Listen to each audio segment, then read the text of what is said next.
What's up, y'all? It's Ashley. I'm Fee. It's Melody. And Cody here. And you've tapped into The Mama's Den. We're all mamas, and we've got 11 kids between the four of us. And let's just say we are tired. But we're also friends who are going through this journey of motherhood together. Each week, we are giving you some laughs, maybe some tears, sharing our personal stories, and of course, giving advice, what we hope is helpful. This is the show we wish we had before becoming mamas. So grandmas, aunties, sisters, uncles, daddies, brothers, everybody who's in the village of raising children, we got you. Shall we get into it, ladies? Let's do it. Feeling good, feeling Great. How are you? Feeling great. Was Mercury retrograding on your map Who? this morning? Is it happening right now? Retrograding. What? Say that I word rebuke again? this. You know what, Ashley? Mercury. Retrograde. Retrograde. I don't know what that is. This morning. It's Mercury retrograde. She was set right now? up. Retrograde. So Felicia's not even going to entertain you making fun of me. She's not. I Felicia's appreciate being that. mean to me Scorpios today. unite. Yeah. Now you see me throwing it out. Wait, it's in retrograde for real though? I don't know. I'd be saying so. See, Yeah. that's what you get for listening to I would her. ask- No, it's not. It's a full moon.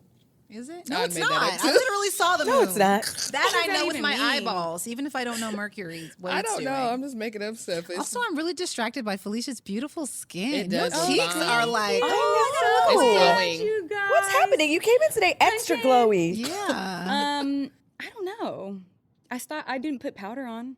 Okay. I just allowed my skin to radiate. Okay. It's radiating. Oh. What does Giving powder natural mean? dew glow. Like a setting powder, like to put on. What I was my just piling on my foundation. face. Yeah. Oh, okay, so what do you do then? You put like a tinted moisturizer on and then the powder?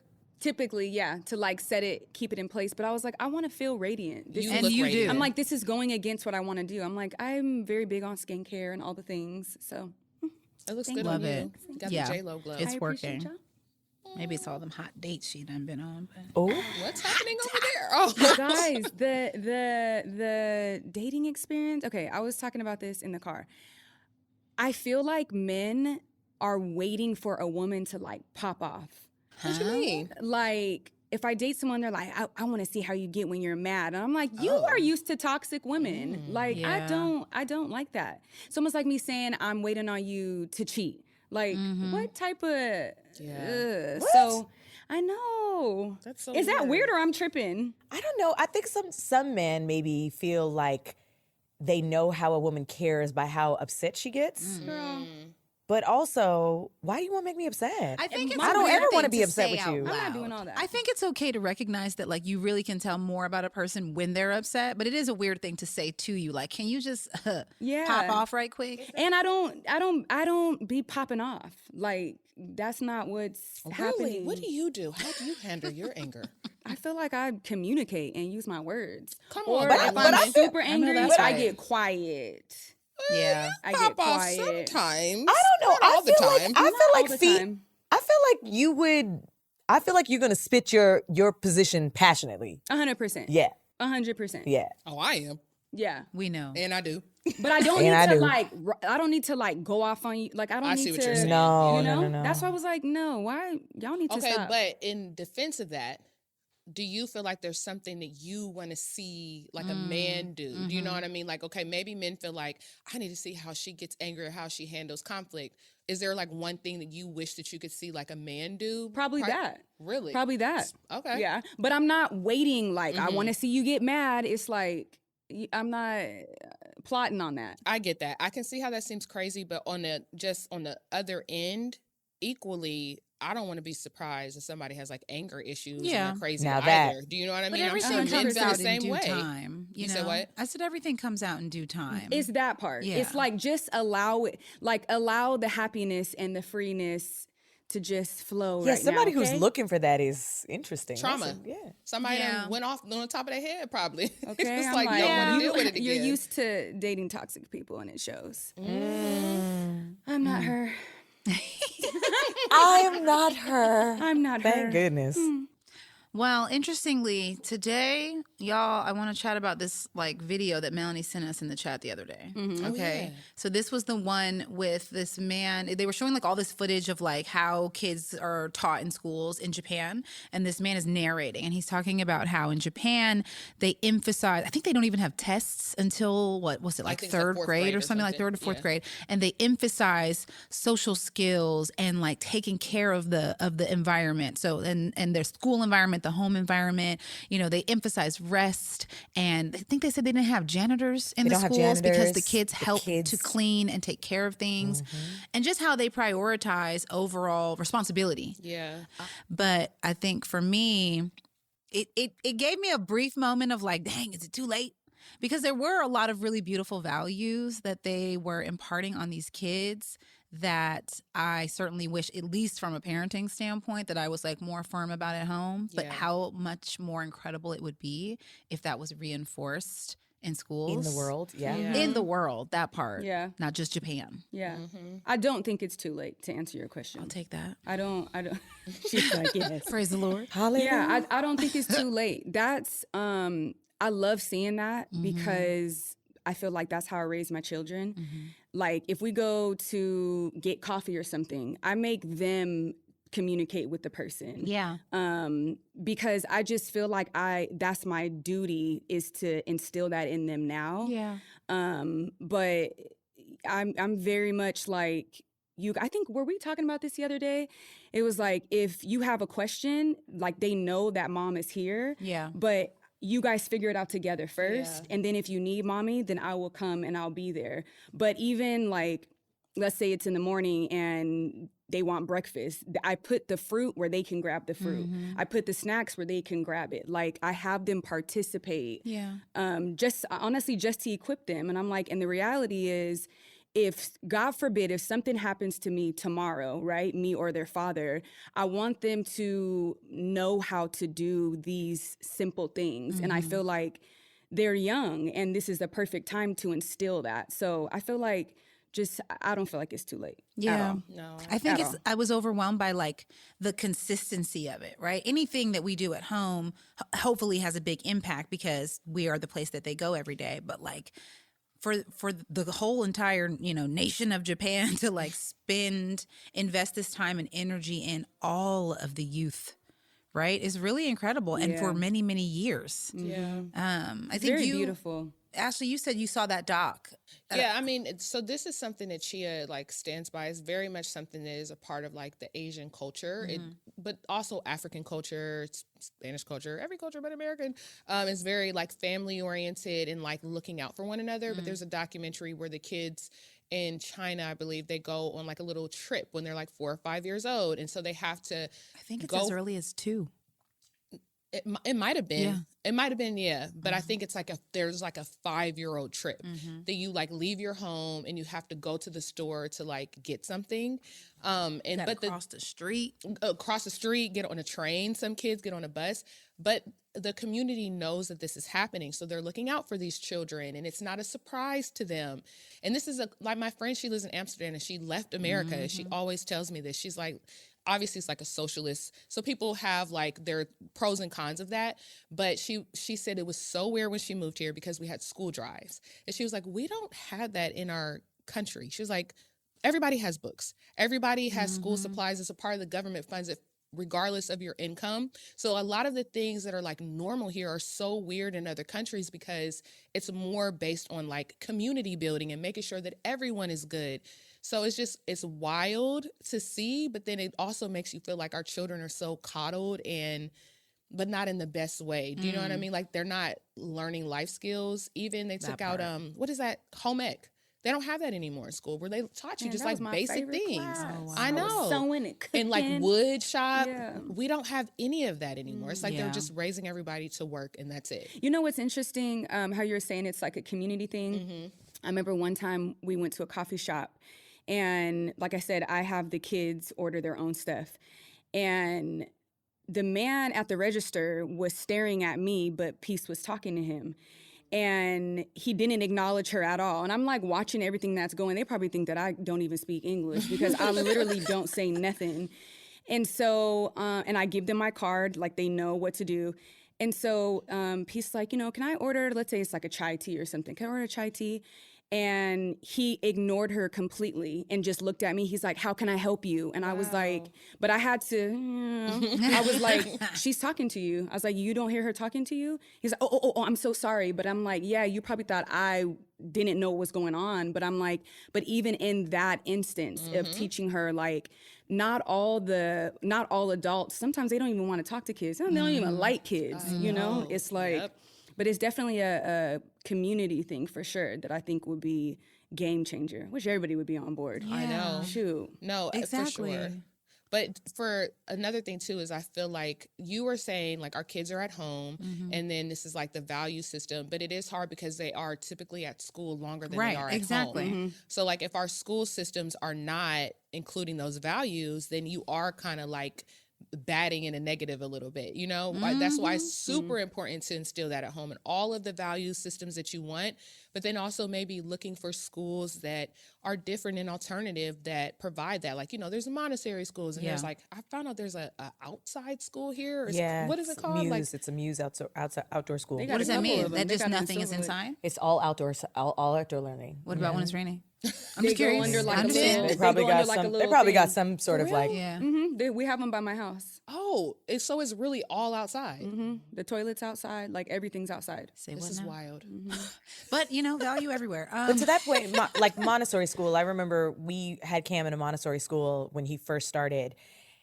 He also tried to escape from Montessori school 3 times. 3 times? 3 times, yeah. Do you Oh, mean, like, he- in that first period In that first where period, kids hate yes, school? Okay, yes. got it. He tried to escape. He ran out into the parking my lot. He ran out the God. back door. Oh He was my like, God. I'm not here. Where are my Dang. Oh parents? my God. Yes. But I was really surprised. Like they went into the kitchen, they got their own snacks, they knew how to wash things up, they knew how to put everything away. It's very interesting. I also think too, personality styles. Like if I compare my children for who I think thrives in those personalities, Kaya would definitely thrive in a Montessori personality, in a Montessori environment, because she loves to be independent. Cam is a little bit more close to chest, like, let me know it's okay. Do I have permission to do this? He's a little bit more cautious. So I think also too, the society that we live in dictates that a lot too. Yeah. Because when I went to Japan in 2000 and what year is 6, 8? Something like that. I wasn't even alive then. Girl, who are you kidding? So young. Not with them 4 kids. I but go went to ahead. Japan and I remember being on the train and these kids are in their uniform, 6 years old, taking the train, the yeah. subway Yeah. to school. And I remember being like, what? Yeah. Like never. But nobody over there is worried about anyone stealing your kids or like crime in that way. The dangers that we have to, live with in the school. Our kids go and have shooting drills. Girl. Like what happens is if Girl. there's an active shooter on the campus, like your kids have to know how to hide under, like, what is that existence? That to me sounds crazy. So when we start talking culturally about what is there, we also have to like identify the socioeconomic, government, all the things that we have to deal with in North America. Although we are considered a first world nation, we backwards on a lot of stuff as far as like the humanitarian, the social community aspects, tribe aspects, care consideration, safety aspects. Like there's so many things to unpack there. So when I think about like these kids over in Japan and I see them being prioritized with their rest or whatever, like and also What was it? Mandatory naps too? mandatory naps Through like 3rd grade. Yeah, but I don't know how true that is because there was there's obviously a caveat. Yeah. There was someone a couple Asian people who commented on there and they were like, they had a problem with the video because they said they were talking about Japan, but they were showing all different types of Asian people that weren't Japanese. So they were like, you could have at least used Japanese people in the video. And then they were saying that not all the schools do naps like that. They like that picture was actually a picture of Chinese children taking a nap. Interesting. So I mean, like always do your research, but obviously the culture is just very different. Yeah. You know what I mean? My favorite video is the one you posted on your stories. All them kids sitting down, bouncing the basketballs through their legs. And the funny thing is that like the coordination, the synchronization of them together, there's energy in that. Yeah. And this is the thing that I think we don't necessarily like have here in North America, is that like there's this like discipline of focus that is taught to children in different parts of the world. And what that creates is unity. It really does. Like when you can be in sync with people around you, and that is the goal, you know, like we are all in. And then also what they're doing is very complex things. It's working both left and right side brain, which is like super, super developmental. But that video for me, I love it. When I see those kids doing them things, I was like, can I do this? I don't even think I can do this. Every time I try it, I'm like, God, I need to work on my coordination. But when you teach kids things at a young age, and this is just back to like what we're talking about, you can teach kids anything at a young age. Kids can pick up language. They can do anything. Yeah. So if they don't know any different, if you start to empower your children to be responsible in the home, responsible for themselves, have autonomy and self-authority over themselves, they can actually only know that way of life, you know? And it doesn't necessarily mean that they don't get to be kids. It just means that they're capable of applying it when necessary. Just responsible. Yeah. And I feel like they feel empowered. Like when I have my children do that, I notice Zen, Mommy, I got it, Mom. Yeah. He'll tell me, Mom, come on, I'm 5. And it's this face, I'm like, little boy. I'm also a rapper. Yeah, it's like, Mom, come on, I'm 5 now, I got this. But they feel very empowered to like do it on their own, for sure. Cody, do you let your kids like make snacks or like do those types of things on their own? Brooks, yes, he actually does a lot. Oh, What by about the way, the other ones? yeah, we'll talk about that in a second. But Brooks makes everyone snacks every morning, and he also recently made his Auntie Sean a sandwich. And then as soon as he did that, I was like, "Can you make your brother's lunch for tomorrow, please?" And he did. Oh wow! He literally made them their sandwich because they do a sandwich and we cut it in half. They hate sandwiches, but whatever. That's what we do every day. And Brooks made them a sandwich, and I was just like so happy. But yeah, he does everything. He washes dishes. He takes out the trash. The mother Such a too. big brother. What do they do? They're so hit or miss. They definitely go through these phases where it's like, I can do that. But y'all know they also go real rogue. You know what I'm saying? Yeah. Next thing you know, they're like rearranging furniture in their room. But why? And I mean like today, not just when they were 2 and I was like filming them throwing their bed in the air. They have moved their bed in their room. Like they just take it too far. Really. I'll also say this. Show. They do need a show. They need a book series. They need Something. it's very entertaining. I'll say this though, because I'm kind of like this. Like, I really sometimes want you see these kids online and they're letting their daughter or their child, this one little girl, pour whatever they want in the glass, and they're teaching her that, you know, and like Neil deGrasse Tyson says this. He's like, kids are creative and they're curious and they learn through figuring out that if you don't pour it in the cup, the water is going to go everywhere. And so these are the things that you need to let them explore and figure out how to master. My issue is that I don't got time to be cleaning up stuff. That part. Right? So sometimes I just feel like I want to get to it and do it so that I can save time and aggravation and all of it, you know, because I don't have time. Like I love the idea of kids being curious and getting dirty and doing all those things. It also triggers me a little bit because I'm like, I gotta clean and like, is this sanitary for the house? Girl. Like, so I struggle. I'm not gonna lie. Aristotle and Langston. Go do that at home. Go do that at school. Right? Go pour water on Aristotle the and table Langston everywhere. love to do an experience, aka an experiment. Oh. Especially with an egg carton, right? Anytime we have eggs, which is often, they want to do stuff with the egg carton. We want to do an experience. And we're like, it's an experiment.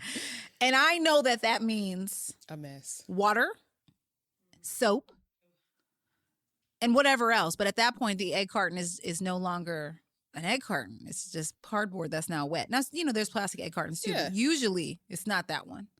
And so every time I'm like, no, like I feel bad because like, yes, I want you to do experiments. But I'm like, bruh, no, I know you're going to go in the bathroom. I know you're going to overflow the sink. I know you're going to put soap and water in this cardboard and then leave it. And I'm going to forget. And in 2 hours, there's going to be water everywhere. Why are we doing this? Okay, so as the resident, I have a 14-year-old, and I've been a mama longer than all y'all. Indeed. I'm just going to give you a little tip that I learned from the school of Lorelei. So obviously, like I'm super OCD. We already know this about me, and I was very much like all of you. And then my mom just taught me some key things. You should all own a tarp. And you should all own like a water tarp and a painting tarp. Okay. You should all have a painting experience clothes. Love. And you should all have a set of outside we're exploring clothes, right? So the easiest thing that I do is I just put those clothes on them. I pull out whatever tarp. Are we doing wet or dry today? Okay, cool. I pull that thing out in the middle of the floor and they sit on it, and I do not care what they do because I just pick that thing up and I either dump the water out in the yard or whatever, but it's like easy. Like, and then we have a big plastic bin that has like all of our experience things inside of it. So it's just easier because I know for me, I was the same way. Like, I'm not cleaning this up. And Amira got to do all the things, especially at my mom's house, like dig in the mud, blah, blah, blah. She did it over there. I didn't even have to do it at my house. But with the other ones, I realized like, dang, Amira's so smart. She's so articulate. She's so like all of these skill sets that she learned from being able to be free and free thinking and discover.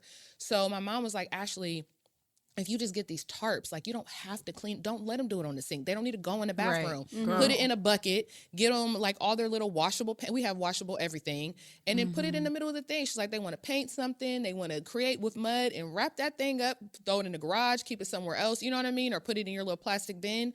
But that way it does allow them and it helps them to become more independent. Okay, I love this. So Yeah. I would just suggest that because That's a good suggestion. Or we Yeah. just go to your house. no, thank you. The tarp No. probably big enough. She said, It she said I is. got enough kids. But no, Big thank enough for you. 11 Y'all kids. know better than that. No, thank you. I don't do coming. community mess. Okay, but wait. So when we talk about like parenting styles and how that translates, so there's some, there's some names out here that we've heard. You were once known as what? A granola mom? A granola mom, but now Amir said I'm a crunchy mom. Yes. So let's get Granola mom. let's get into Between the, granola mom and crunchy mom. aren't so I those- think granola It's the moms. same. Yeah, I think it's now the you're same. older. Okay, so I'm gonna break it down because based off of what's out here in the world, Okay. I would like everybody to maybe see if they what they identify with. Okay, so crunchy mom. The term crunchy mom is typically used to describe a mother or female caregiver who typically follows a natural lifestyle and incorporates it into their parenting. A crunchy mom attempts to avoid modern medicine, limits reliance on technology, and eats only organic foods. Sounds like me. Then you get yeah, but you do you avoid modern medicine, but you Google everything, so you don't.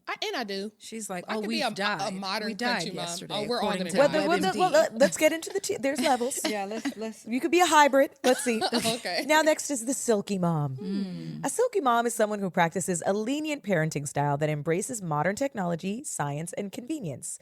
A silky mom is often described as a modern mother who uses technology and products that make parenting easier or less stressful.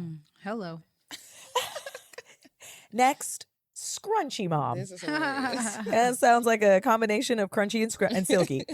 A scrunchy mom is someone who has a parenting style that balances using modern technology and natural solutions. For example, a scrunchy mom might have her children vaccinated but avoid plastic products.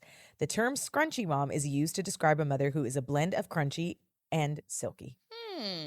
What are your thoughts? on What are this you, one? Fee? I feel like I'm Scrunchy. scrunchy, but I'm not. We're not doing the vaccinations. Yes. Yeah. Interesting. She said, that's I know. I weird. said, are any of your children vaccinated? From. Not COVID. Oh, I mean, like yeah, regular yeah. vaccinations, like Yeah. chickenpox, Oh yeah. measles, mumps, Yes, regular marilla. That's an things. important distinguishing point. Yes. Yeah. Yeah, I think Not- that's very important to distinguish. Because I think in recent years there's a difference now, right? I Yeah. think there's a lot of people who like are just like, yeah, we vaccinate, Yeah. but then skip that one. I would say scrunchy mom. Yeah, I think sure. I'm scrunchy too. I think. I think I'm silky. yeah, you are. Yeah, you're silky. Silky Sonic. I think my mom would probably say I'm a crunchy mom. Oh, Yes. I think Yeah. my mom would say I'm a crunchy mom. I'll be like, Mom, we only get organic bananas. My dad this is my favorite thing. My dad's like, all bananas are organic. He's like, you can't spray the trees. You know how thick that skin is? You're not eating the skin. He says the same thing about avocados. He says that. I'm like, Dad, soil. y- They don't know. they don't know. Who Yeah, knows? they don't know. So it's like, so he always gets mad at me. My parents, I know they think I'm ridiculous. Like, I know they think I'm ridiculous, but I'm just like, this is just how we doing things. And I also think too, even if it comes to like the organic stuff, like just to use that specifically, or like levels of sugar or whatever, how much sugar or dyes or all of these things. When we were growing up, first of all, my parents are immigrants. They did not take us out to eat. We did not eat processed food. They cooked everything. And the quality of food and the processing of food was much different back then than Oh, it is for now. sure. We live in a world of convenience, and you really have to be mindful. Like, everything is processed these days. So Yeah. I think my upbringing gave me not at the time, because I was like, damn, can I have some McDonald's? But, you know, at the time, now that I grew up, it gave me a really strong foundation about being aware of health and nutrition and things that are good for you versus things that are bad for you, quote unquote. So now I think naturally my kids kind of have that base level kind of, you know, thing. Although Cameron definitely was like, can I have a Fanta? I had a Fanta once, Mom. Can I just, I was like, who you had a Fanta with? He's like, when I went to the movies What with flavor? so-and-so. Oh, he had Which orange. one? He had orange. Orange is bad. And he was Pineapple like, one is busting too, though. and so you know what? Which one? Stop. The blue one? The pineapple one Ooh, is the so pineapple good. one. Right. But the thing is, we don't normally drink soda like that. He doesn't even like fizzy water. So it's the funniest thing. So, you know, I think it's the moderation part of Yeah, it. So that's 100%. why I say scrunchy. Because Yeah. I feel like there is a time and place. It's not going to be our everyday thing, but in the right pinch, we gonna make it I'm the happen. same way. Yeah. I'm probably like 90% crunchy and 10% scrunchy. What do you get lenient on? Technology. Yeah. Technology for sure. I used to never let Yeah. Amira use her iPad ever, but I do with my kids. So they typically are only allowed to use their iPad on the weekends. But then the other thing too is that like we live in a technology-based society. I don't want my kids to be like like technology illiterate or whatever the terminology for that is. But there's so many educational games. It's some like I don't know.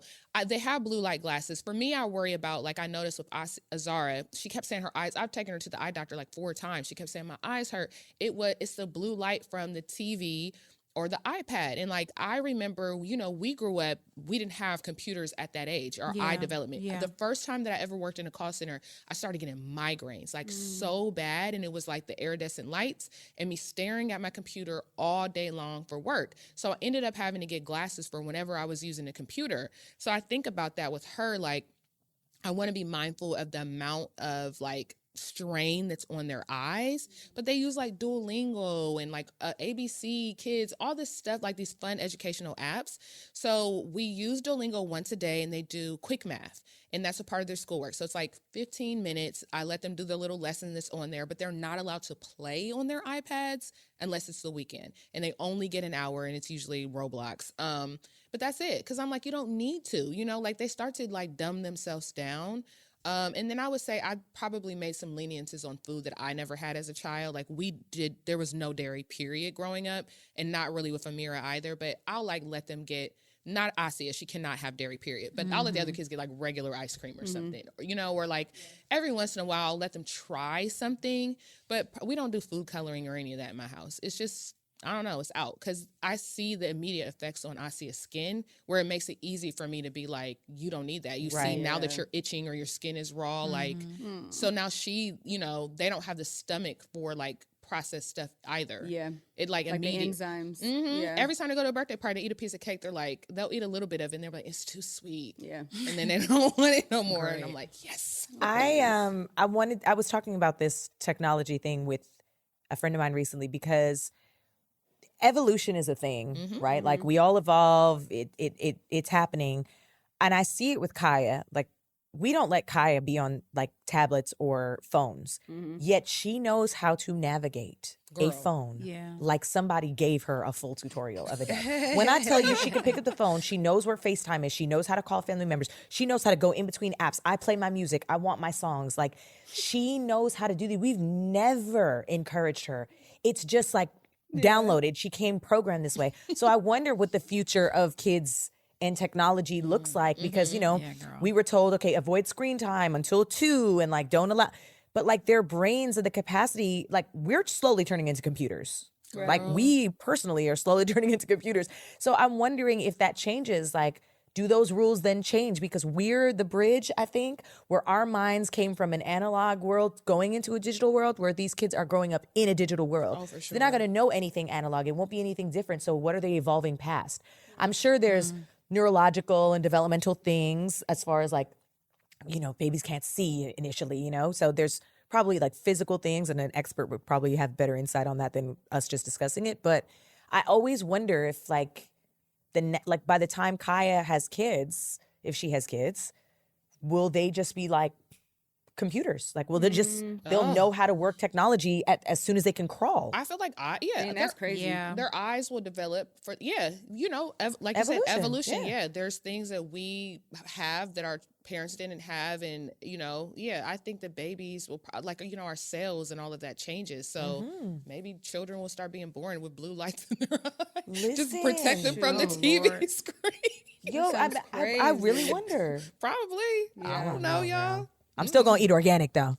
Grow your own vegetables. But you have to be careful with that because people get a 5-year organic stamp, so it only has to be organic when they get approved, and for the other 4 years they could be growing that stuff. Yeah, not This is what organic. I'm. But this is what there's I'm a whole saying. lot of caveats to Again, everything. Sorry. this Girl. in America. Even like free range chicken or whatever. Oh, yeah, like, pasture as long as raised. they have a 2-foot space, it's free range. Yep. yeah, Like, it's crazy. and eggs still cost $13. What are we talking about? You can't trust. But none I'll of say it. that too, even in other parts of the world, like you see people, especially now we're on the internet, TikToks, all these videos where people be like, "Oh, I was in Italy, Paris, Ooh, I was girl. everywhere, blah blah blah," and I was That's a eating, reminder. I was eating wine and cheese and breads and And lost weight. pastries and lost weight.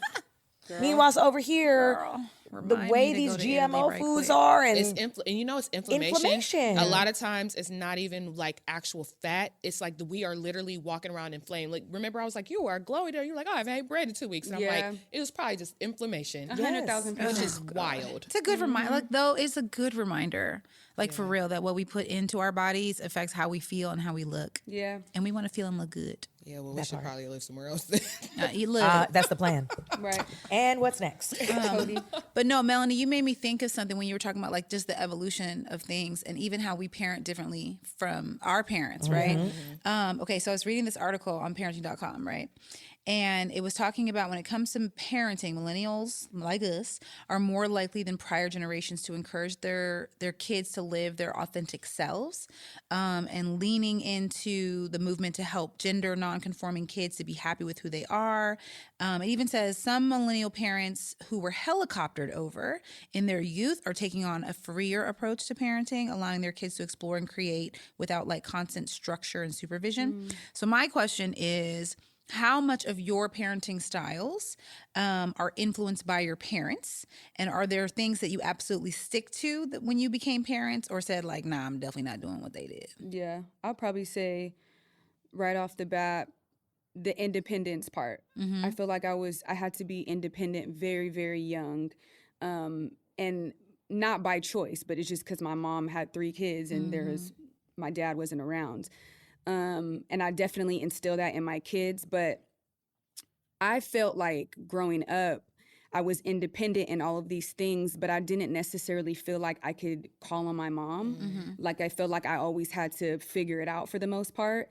But the difference is my children know that mom is there. I'm there to help with whatever. That's why I'm always like, you guys, if you can't figure it out yourself, ask your brother, ask your sister. And then if you need me to come in, then I'll come in. But I'll definitely say that. And I think something that I would say hell nah to is the screaming and the I know that she was stressed and there's a lot of anxiety, there's a lot of responsibility, but I'm patient with my kids, you know, and that doesn't mean that there's not times that I'm like, go sit down, but I'm definitely more patient, and my mom has pointed that out to me, like the way that you're patient is like very beautiful, and I'm like, that's a huge compliment to me because they're growing, like we're all growing and figuring it out, you know. Yeah. So yeah, I know that for sure. Yeah. Oh, I love that. Thanks. How about you, Melly Mel? I don't know, because I told you I turned it to Donna the other day on Cameron. I sure did. I think the patience thing is something I definitely think that with my kids, I communicate more with them. I speak to them. I allow them to feel empowered about what they're feeling and what they're thinking and what they have to say. And I'm open to having a dialogue. It's not just do it because I said so. Yeah. Yeah. That's how I was, brought up. But I also think that from my parents, there was this just understanding of like a healthy fear and respect, Yeah. which I think is necessary. Like, I don't want my kids to fear me to the point that like they get anxiety or get nervous when I'm coming home. That's different. But, I want my kids to know that like if I'm in the room, there is a certain way to act. I am holding you to a standard of respect and self-control. and knowing that there's a time and place for things. And you know, I think I definitely got that from my parents. It's just like they didn't play no games. Like even the thing when you were talking about like the screaming, like our kids are allowed to make noise. Growing up, we were not allowed to make noise like that. Like it was my mom, when I think about it, she would just be like, why y'all that? You know, but like They were stressed, boy. they were stressed out. Our parents were And the thing is, and I understand that too, because I really recognize that on days when I'm on edge, that noise just be, you know, a little triggering. But you know, but I definitely think I have more patience just to that point, and just more. I think I'm more open to communicating with my kids in a on a fair level. Not just I'm always dictating to my kids or being the authority figure to my kids of how you supposed to do things and why you should do them this way and my way is the right way. Like I'm not perfect. My son has taught me so much. When I tell you so much about life that he's like my little guru, and I'm like, okay, Cam knows what's up. And he's really the future. So let me just take a step back, and maybe I don't need to be 100%. You know, listen, the other day, I got to give you this story. This because now the little one, Kaya, she is, as you know, made of fire. So she was like, we were all in the bed. Everybody came into the bed on Sunday morning, and we were all laying there. And then she was like, I done. And she got up and walked around the house, probably for 30 minutes by herself. I don't know who was looking after her. Hilarious. Hopefully the dog was checking on her because nobody else was. And then all of a sudden we hear, and we hear all these things falling into the tub. So Jared's like, Kaya. And I'm like, she's throwing stuff into the tub. So Jared goes, Kaya, come here. And she's not coming. He's like, Kaya, come here. So then he gets his dad voice on. He's like, Kaya, I'm calling you. Come here.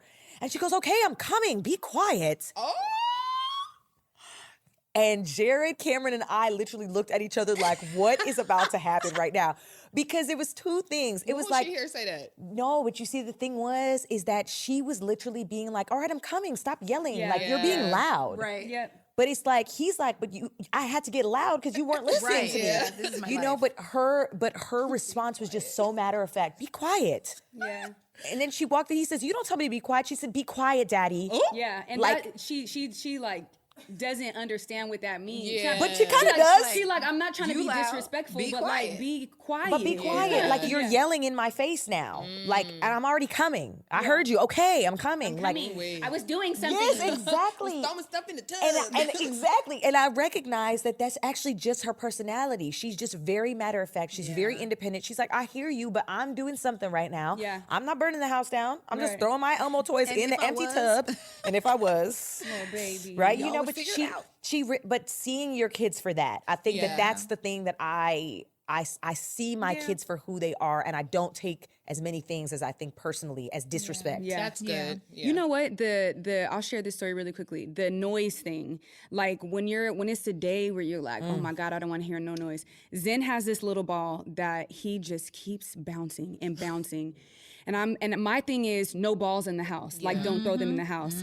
But he's not doing much with it. He's just bouncing it and it drives me up the wall. So the other day I said, Zen, no more, put the ball up. And I just felt something, and I turned around and I saw him just standing there, and he looked so sad. And I looked at him and I said, did I just steal your joy? And he said, yeah. I said, okay, you can play with it, and mommy will work through getting over the fact that it irritates me. Like, you know, That's and he big. was, That's but I was just beautiful. looking, I was like, he was so sad. And I was like, Felicia, get over the ball bouncing. Like, you'll be fine. Get over it. So That's really beautiful. the patience. And I think it's time and place too. It's like, you know what, on that day you had the capacity to recognize that you needed to get over it. Yeah. But on another day you might have a headache. Girl. Yeah. Also, Like- and also, if you've asked him not to bounce the ball in the house, then Right. it's not listening to you. It's his joy. Then that needs to be stolen. That part. I was waiting where that was going. She's like, and also, if he's not listening, Yeah. the joy needs to be stolen. Yeah, because I think to that part, sometimes we can be over accommodating to our children, almost to a fault. And my mom highlighted that. It's so funny because my dad is very old school. Why did he say on the phone the other day? You always talk about your mom on the podcast. Your mama did this. Your mama did that. You know, hi, Dad. Hi. I'm like, I learned so much from my dad. He's a very loving person. I learned love from him. Like, and he's so honest. He's never lied to me. He's like the kind of person who'd be like, no, I'm not coming. No, I'm not going to do it. No. But I learned to not like. You learned to be honest. To be I honest. was like, it sounds like you. Yeah. Yes, he is, but he never led me astray, and he would never put me in a position to be like depending on him for something that he was clearly like, I said I wasn't going to do that, so like, girl, figure it out, you know. And I appreciate that about him. But I feel like I'm very much like both of my parents. Like I was really lucky that they were both very loving towards me and like physically loving. Like they always give me hugs and kisses. My dad always tells all of his daughters were beautiful, always hugs us, always kisses us.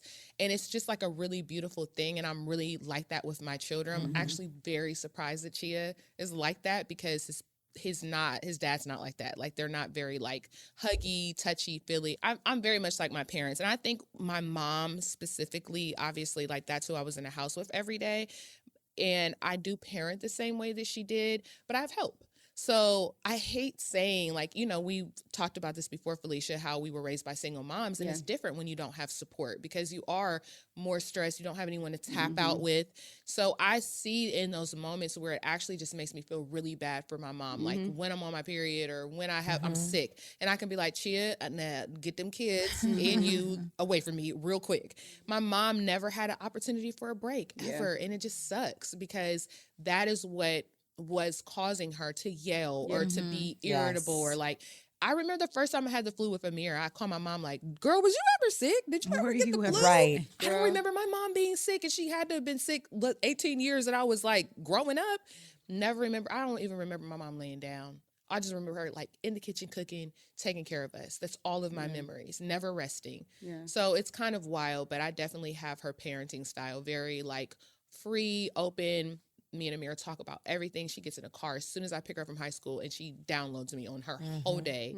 And I love that. And I could talk to my mom about anything too. So I'm definitely very much like my parents. Like they were really open with us. Have you seen your mom cry? Like when you were younger? No.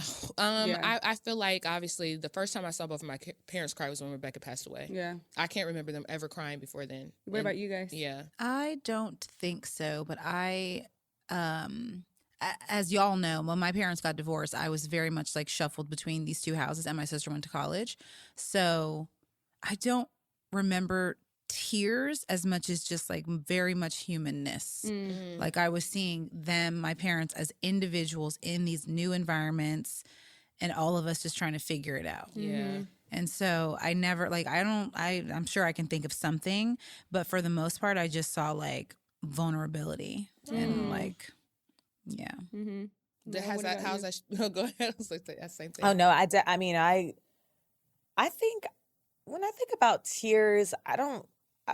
Maybe there were tears in like rage, like as far as like conflict. If I saw my parents arguing, or like my mom was upset with somebody, or like whatever. My mom was always very expressive. My mom was just like, I'm mad. You're going to know I'm mad. I'm going to let you know how I feel. But underneath all of that, I know it's sensitive, right? So I'm sure there were probably tears along the way, but like I never looked. Like I remember the one time, I do have this story where I saw my mom cry because we got into a fight. And I went into her room and I was like literally just like, my mom is so mean.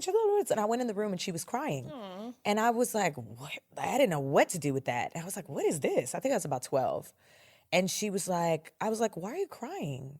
And she said, because the day that you were born was the happiest day of my life. She said, I didn't know I was going to have a daughter and I always wanted one. And she's like, and I just hate that this is our relationship. Aww. And she cried and I was like, oh, no, mama, no. Like, I feel and that. And it really showed me the human side of my mom in that moment. Like, oh, you're not just here trying to like be mean to me all the time and be disciplinarian, and like you actually care about your feelings get hurt by me. Yeah. Like, cause in my mind, I'm just like, she's made of stone. Yeah, like there's nothing I can do that can break her. And then you really realize like, oh, they are people underneath there, you know? So I will say that, also, that's another thing, that I think I get from my parents. My dad, I didn't see my dad cry until there was deaths in the family as well. That's the only thing I can think of. And now my dad is just very emotional. Like my dad cried for happy tears, how much he loves his family, how much he loves his everything. Like he's just so vulnerable now. Men learn that lesson, I think, later in life. For sure. But For sure. but I'll say that too, from whether it's like different the way my mom expressed herself, I do let my children see my range of emotions. Yeah. Oh, same. And I let my Yes. kids see if Jared and I are disagreeing about something, then they're there.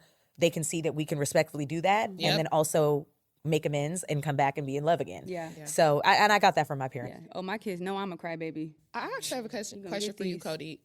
Your parents watching them divorce, how has that affected the way you parent? Like, has that affected your parenting style more than their parenting? I don't recall being parented, like for real. And that sometimes sounds bad, but I mean that from the standpoint of, I always say I don't have a lot of memories before I was like 11 or 12 when they got divorced. Like that was just like, I learned a lot real quick. Yeah.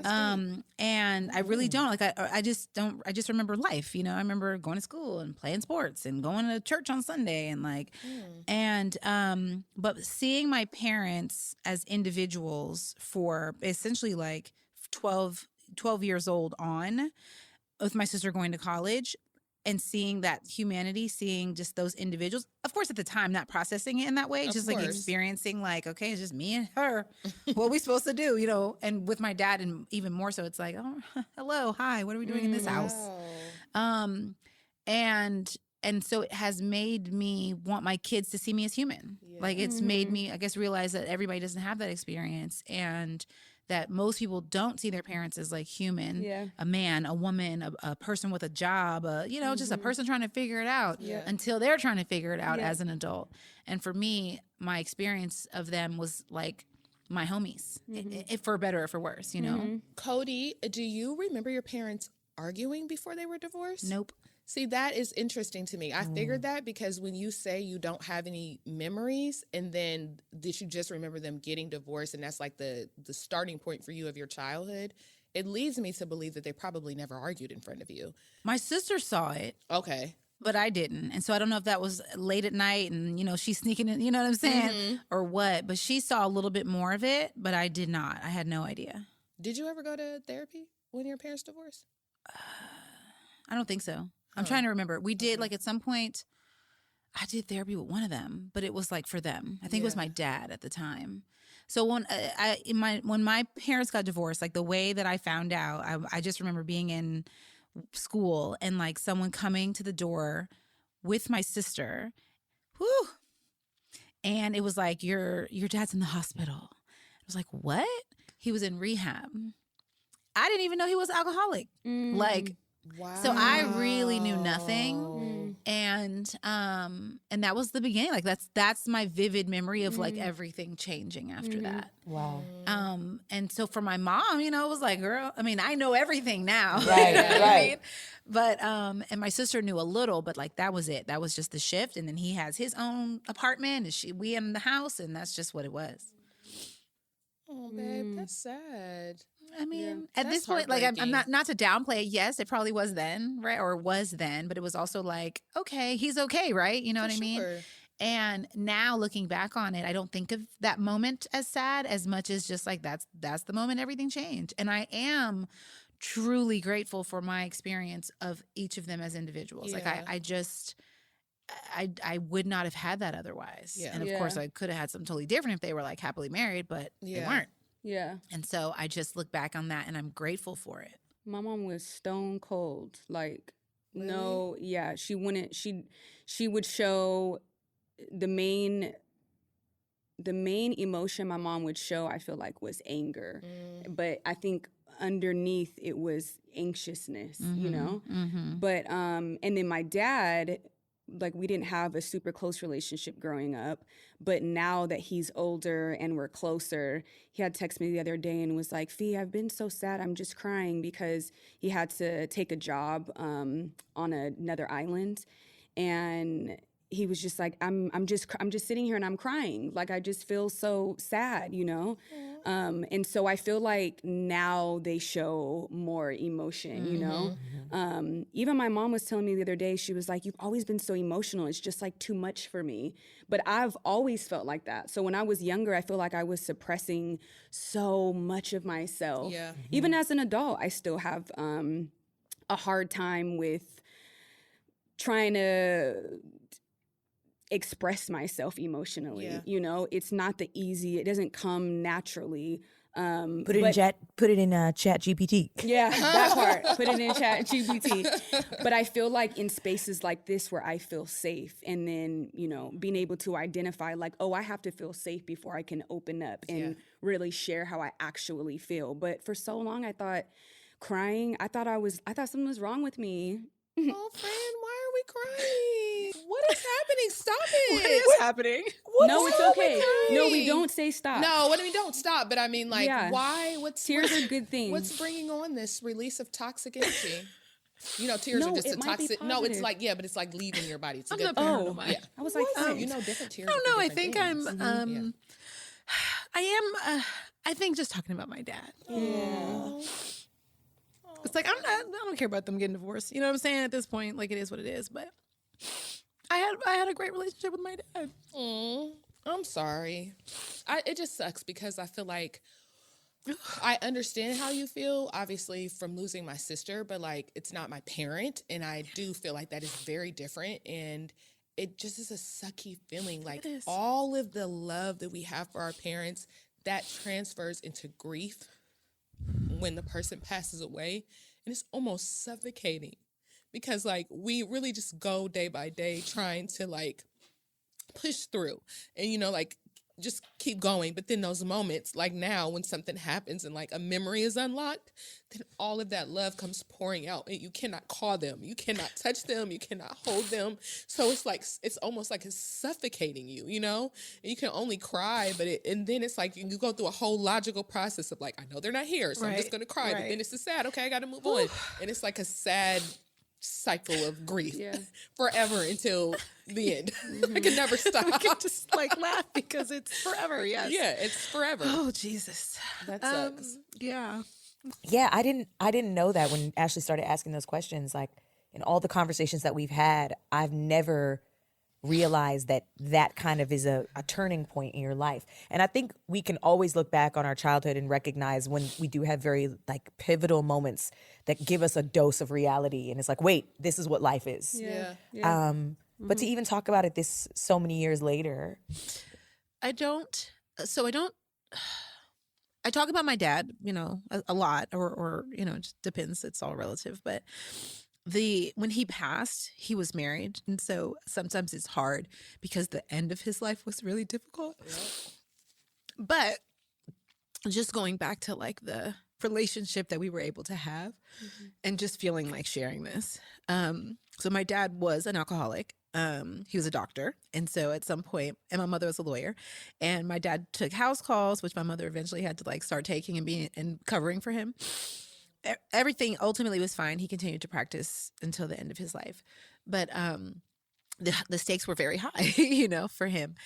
And when my sister was in college and I was like the person there, you know, spending time with him when he had me, you know, in terms of whatever, you know, 50-50 and spending time with her, I didn't know this, but I knew it in terms of what our relationship became. Ultimately, one of the things that he said was that I saved his life because he had to get better For you. for me. That's And I was going to be there looking him in the face every weekend, like, what we doing? Yep. Yeah. And it's just indicative of like what our relationship was, because like for me, I had him, I had her, I had my sister, just individuals, because we didn't have that togetherness, which can be really sad, but at the same time, it just allowed us to get to know each other for who we are. Yeah. That's And so really beautiful. I certainly want that with my children, Of course. you know, under different circumstances, and just hope and try to set an environment where they see me as human and flaws and all. So yeah. Aw. I love that you shared that. I feel like, Fee, when you were talking about your father too, and two things that's interesting is like when you talk about your mom not being emotional, but you actually like answered the reason why is because you're the same way, but you don't feel safe. It's obvious that like she probably was never given a safe space to feel emotional.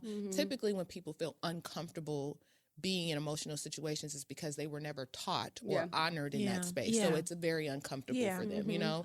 But I think it's really beautiful that your mom is continuously trying to grow and change, and that she recognizes that in you. And even your father calling you, like my dad does the same thing all the time. He calls me and apologizes for everything. My dad too. Yeah, and tells me how much he loves me, and then he'll just like bring up things from my childhood and remind me, like, I wish I could have did this better. And he talks about my sister all the time, and like how heartbreaking that is for him. I don't know if I told you, but I had a brother who passed away, but I wasn't born yet. So like my dad has lost 2 children, you know? And it's just like really hard. But I do think that like there's a lot of beauty in you being able to experience your parents separately. And that is something that I try to create within my home as well, because my parents, I experienced them separately. I never experienced them together. Yeah. But I got to see them as individuals very early on. And my parents were very vocal about like why they weren't together and why they couldn't work out, but very much like being able to create that individual experience. I don't know. It's just hard to do, I think, in general, but also being able to see your parents as people. Yeah. I think that's the best thing that we can do for all of our kids, is to always continuously let them in on all of our feelings, so that they feel comfortable with that when they get older, when they're experiencing like this is normal. I feel like that's when my life, like in my adult life, I feel like that's when it started to become more peaceful, is when me and my dad started to get closer, which has been over the past couple of years. Yeah. But I didn't realize how I was hanging on to so much anger still, and I was hanging on to so much hurt of him not being there, and I didn't realize just how much I was carrying it. And so now when we have these conversations, when I see him in person or over the phone, and it's like him apologizing and admitting like I'm a human and we were really young and I didn't know what I was doing and I'm sorry. And I know that he's sorry. I can hear it. I can feel it. I can see it. But I feel like that's when I started to really become more peaceful with life, you know? It had a lot to do with, I don't know, it's almost like there was like permission for me to heal properly, I love you that. know? So yeah, parents, it's very interesting, especially when they have you so young. I feel for my parents. Oh, for sure. Having us at 16. I'm like, I forgot your parents were 16. so young. They're babies. They're not. Yeah, their Yeah. frontal lobe Yeah. wasn't even developed. Even right. And even my mom for, you know, my dad, he, you know, will say a lot like, why doesn't your mom, like, why doesn't she like me? Why doesn't she want to talk to me? And my mom was just so hurt.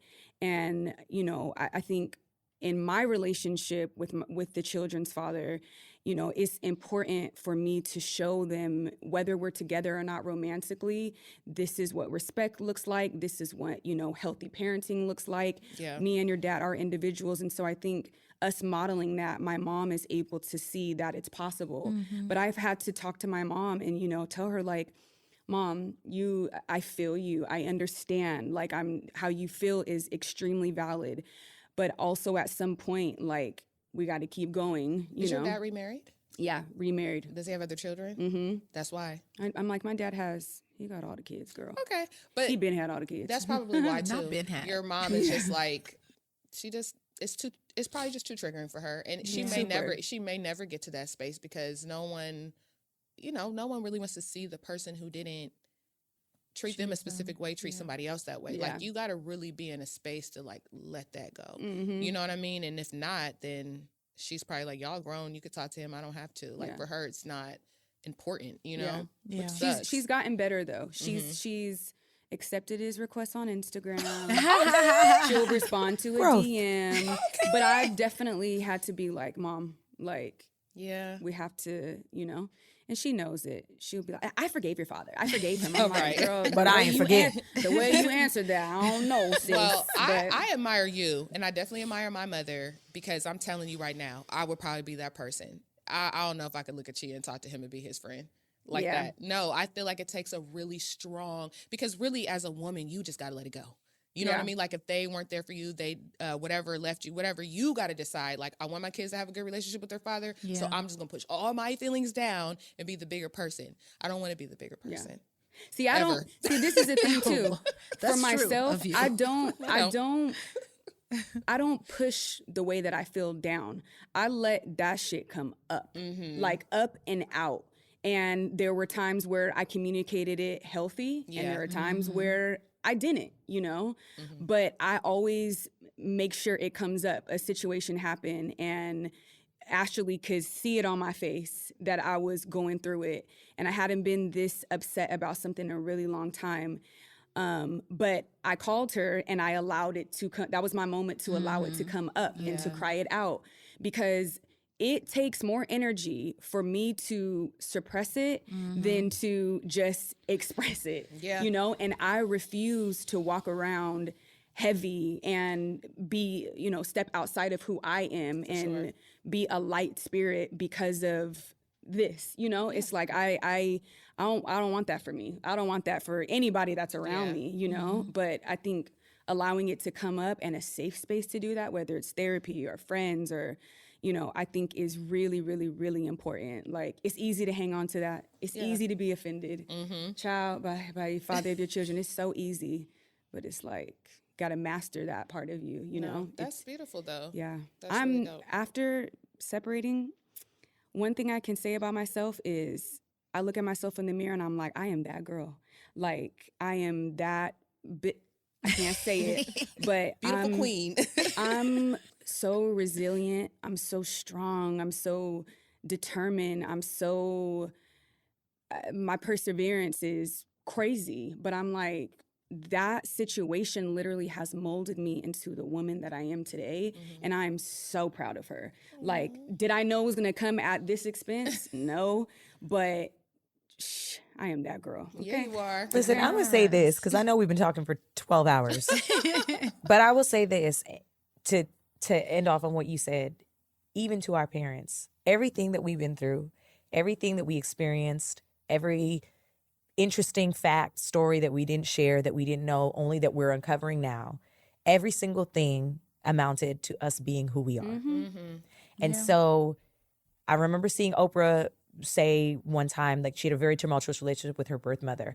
And when her mother was dying, like, she was like, I'm supposed to say something to her. I don't know what I'm supposed to say. And she tried to find the words. And in the end, all she said was thank you. Because she was like, she made a lot of crazy choices in her life that really affected Oprah. But she was like, the one thing that you did was you had me. And she's like, you said yes, being young, having me when people told you to discard me, and you kept me. And she's like, and if you did not make that decision, I wouldn't be who I am today. And so that is, I think, the most beautiful human part of us that we can always acknowledge for our parents and for everybody that shapes our lives, people. Word. Everything that they did, everything who they are, everything that we've been through is literally amounted to all four of us sitting here. And I think we're doing all right. I think we are doing really great. I love you guys. Be all right. Everybody here has a beautiful story, a beautiful spirit, and we literally came together to make this space so that other people could feel seen and healed as well. Okay, so question of the week, ladies. What we got? So this one is from Rachel, and she says, potty training. My son, 2 years old, attends daycare, and they're making such a big deal that he is not showing the right signs, whatever that means. And I'm already triggered. And not telling when he needs to go. Honestly, I think they started too early, so I don't try to push him too hard at home because he still has time to learn. He tends to say no to everything and everyone. But is this normal? I think it's just a phase. Yeah, I think. Y'all teaching 2-year-olds to potty train? Right. Amir was potty trained that too. Of course she was. Yeah. I just don't like the pressure that like schools and things put on kids because they develop at different, he's gonna use the bathroom at some point in time. And normal. I'm like, what does that even mean? Well, so subjective. boys take longer anyway. That's like a known scientific fact that boys take longer to potty train. Isn't it 2 when you maybe start? Yes. You're not like potty trained at 2. Cameron started using the potty at, like just after 2 and then regressed and did not use it again until 3. Like he was just like, no, I'm done with the potty. Like I think the instincts are right. I think it's a phase. And I think that when you send your child to daycare, they want ease. Yeah. And they don't want to have to think about another thing. And it's like, listen, like First of all, anywhere that's like making you feel bad as a parent for where your child is at developmentally doesn't sound like a very, listen, I'm not going to be too judgmental, but I am going to say like where you send your child to school should feel like an environment where they care about the development of your child and not from a judgmental standpoint. Like, well, he's not showing the signs. Like, he's 2.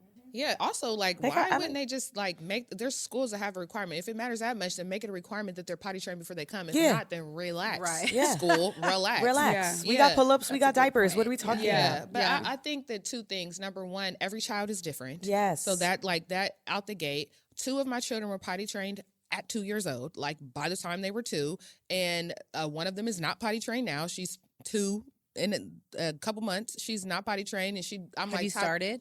No, I don't care. Listen, That's the thing. Let me tell you something. I'm just curious. I tried with Amira. I was like, everything has to be on the time that they tell me, and the doctor tells me, and she was that kid, so it made it easy. Zara went to the bathroom because Amira was going to the bathroom. And to be clear, my mom potty trained my kids. I did not potty train any of my children. I don't do that. So I don't have the patience. I don't want to do it, and I don't do it. I send them to her house. I'm like, send them on back in some panties. So she has a method that works for her. Great. I'm not doing it. I'm not walking around the house with my kid with no underwear on and then them wiping up pee. Like, I don't want to do that. I would get a dog. I'm not doing that. So no.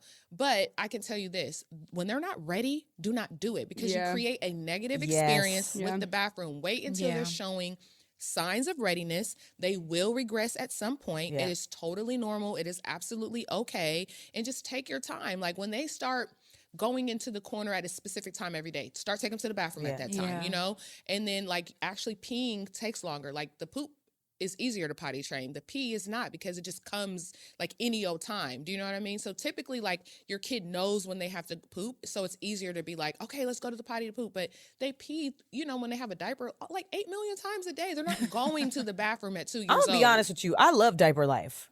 It's easier. It is so convenient. It is so easy because Lord knows you got to travel with kids. You got to go anywhere. It's a new stage. It's a new stage. You got to stop, and then germs. Germs. The I had germs. that little one I used to keep the one in the trunk that you can fold up and down. Yeah. That was my But thing. if you're traveling, like if you go to the airport, What if they got to use concert, an airplane bathroom? Well, no. you got to do the squat method. This is what Chia's family taught me. Like it's, I don't know, it's all Asian culture. So I'm just going to put a disclaimer that my husband's Cambodian family taught me this. But like you take them and like they stand on the toilet, you hold their hand and they squat. So it was like, that's what we always did. I think leaving the toilet out, you know, like if he's not ready to be potty trained, not showing interest, still leaving it out, but not pressuring him. But if he, let's say you give him apple juice, water, whatever, typically their bladders are so small, so like 15 minutes later being like, hey, do we need to go to the bathroom? That's how I did it, and slowly but surely they end up doing it. But it like, could be at 3. It could, oh my God, I have been beating this mic up today. It could be like at 2, 3. Just take your time. Tell that school to leave you alone. Leave you alone. He'll do it when he's ready, and he'll show signs of readiness, and it's, don't stress about it. Tell him the mama's den said relax. Relax. Call me up. Tell them to listen to this podcast. How about that? Tell them for you. Oh man. You know I pull up for kids. Yeah, you do. You're ready to fight everybody. Well, we did that. We covered 32 topics in this episode. What? How did this start with? This started with dribbling basketballs and synchronization. What is this expo gonna be called? Crying, Lying, all the and things. parenting. I don't know. Oh, man. Don't forget, if you love us, to hit us up at podcasts With an S. at blacklove.com. Send us a question, send us love, nice things only. No nudes. Follow us also on Instagram at The Mama's Den Podcast. And also leave us comments and notes and likes and questions there too. Okay? We'll